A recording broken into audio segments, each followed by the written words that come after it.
Good morning. Hi, I'm Dr. Joshua Nikkanen. I'm the natural running doc, and today we're going to talk about the misconceptions that most people have when they start natural running. Hi, I'm Dr. Joshua Nikkanen. I'm a chiropractor who practices in Newmarket, Ontario, Canada, and I've been practicing for 20 years, and I have naturally transitioned over to a minimalistic 4-foot running technique. And the reason why I did that, it made the most sense biomechanically, and it actually was something that helped me to become more efficient. So today, on today's video, we're going to give you the major misconception that most people have when they get involved in natural or barefoot running, and something that we can talk about today.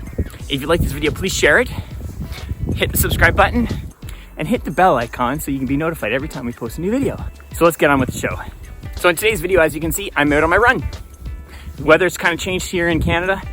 The temperature has gone up, so we are no longer in minus 20 territory. We are only in the minus 4 or 5 territory, so hence the hat and the glovies. And but great time to get out running so you don't overheat. It's absolutely fantastic. It feels really, really good. Now, the one greatest misconception that I always hear from people who, when they start natural running or minimalistic running, is they expect to get on shoes and start putting in huge distances and getting amazing advances right away. The reality is, when you start with minimalistic running, you got to give yourself some time.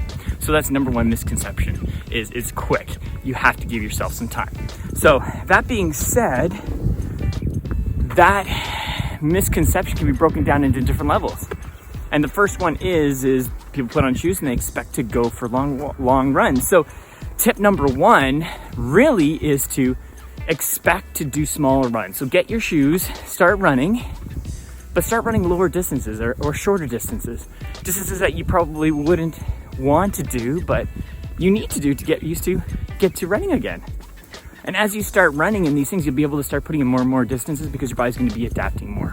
So that's tip number one. Now, tip number two, run slower. Don't go so hard. If you're used to running at a fast pace, start running a little slower. This is going to give your body a chance to adapt to the technique, to adapt to the movement.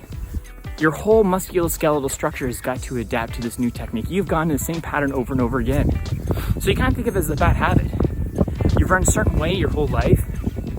And here you are, in your 20s, 30s, 40s, whatever, or more, and you're starting to learn a new technique.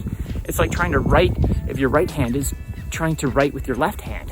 It's going to feel awkward, it's going to feel uncomfortable, and it's actually going to be inefficient at the beginning. But the truth of the matter is as you start retraining and start continuing with that pattern, it's going to feel more and more natural as you go.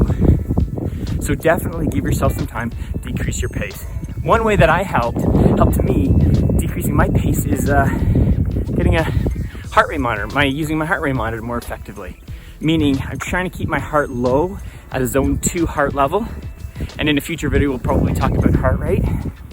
And so what that means is my heart rate is going up, but it's not going beyond 130. I'm keeping it below 130 just to allow my body to adapt to the changes, let my heart adapt. And actually killing two birds with one stone, maximizing my technique, but also the training ability. So as your heart rate stays low, you're able to go faster and faster with less strain on your body. And the third misconception is that it's going to be easy. It is easy in some ways, right? Because you are, running more, evenly. But it's going to be hard because it is such a hard technique. So the tip number three is cut yourself some slack. Recognize that it is going to be transition time. Your body is going to have to learn, right? You need a new technique. So cut yourself some slack and have fun. Tip number 4, have fun, right? So we want to make sure that you have a good time. I want to make sure that you are enjoying your experience and that you are becoming a better person, becoming a better runner, right? Which is fantastic. So thank you for everyone who made it to the end of the show. I appreciate you sticking with me. Please be sure to subscribe, hit the like icon and the bell notification, and share this with everybody that you know. Anyways, this has been Dr. Joshua Nikkanen. I reached the end of the road for me. This is the end of the road for you. Have a fantastic day, and we'll see you later. So I'm Dr. Joshua Nikkanen, the Natural Running Doc, helping you run naturally one step at a time. Bye.